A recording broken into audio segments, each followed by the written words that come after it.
संसद में संविधान पर चर्चा के बहाने पिछले 2 दिनों में खूब सियासी तीर चले। पहले राहुल प्रियंका के तीखे वार और फिर पीएम मोदी का जोरदार पलटवार।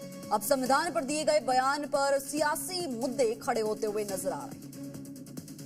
ये देश कायरों के हाथों में ज्यादा देर तक कभी नहीं रहा है। और जिसका रेप हुआ है, जिसके परिवार, उस परिवार को बंद कर दिया जाए, कहां लिखा है कॉन्स्टिट्यूशन में?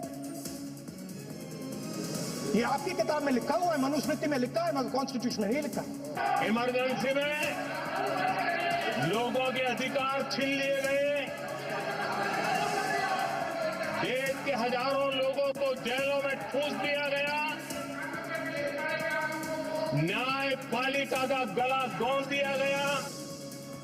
पिछले 2 दिन संसद का शीत सत्र इन्हीं बयानों की गूंज और हंगामे के बीच गुजरा।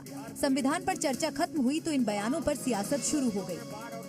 देखिए, प्रधानमंत्री जी ने कुछ भी ऐसा नहीं बोला जो ये लगे कि देश के प्रधानमंत्री ने बोला है। अब क्यों हमलावर हो रहे हैं? क्योंकि प्रियंका जी ने तो सीधे सीधे सवाल खड़े किए थे। राहुल जी ने सीधी बात कही थी कि आपने क्या किया, आपने संविधान के अंदर सबसे ज्यादा संशोधन तो आपने किए।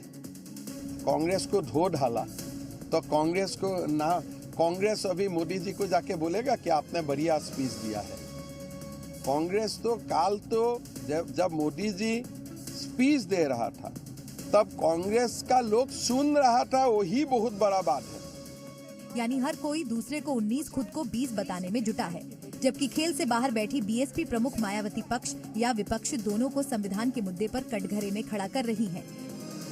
संसद में हो रही इस चर्चा में सत्ता व विपक्ष को सुनकर ऐसा लगता है कि इन्होंने अपने अपने राजनीतिक स्वार्थ में अब संविधान का काफी हद तक राजनीतिकरण कर दिया है और इस मौके पर भी कोई अपने स्वार्थ में संविधान की प्रति को माथे पर लगा रहा है तथा कोई इसे अपने हाथ में लेकर इसको दिखाने में लगा है।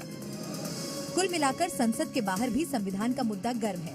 जिस संविधान को बदलने का मुद्दा बनाकर विपक्ष ने लोकसभा चुनाव के वक्त यूपी में बड़ा उलटफेर कर दिया था, ऐसे लगता है संविधान का वो मुद्दा सियासत में फिर जिंदा हो गया है।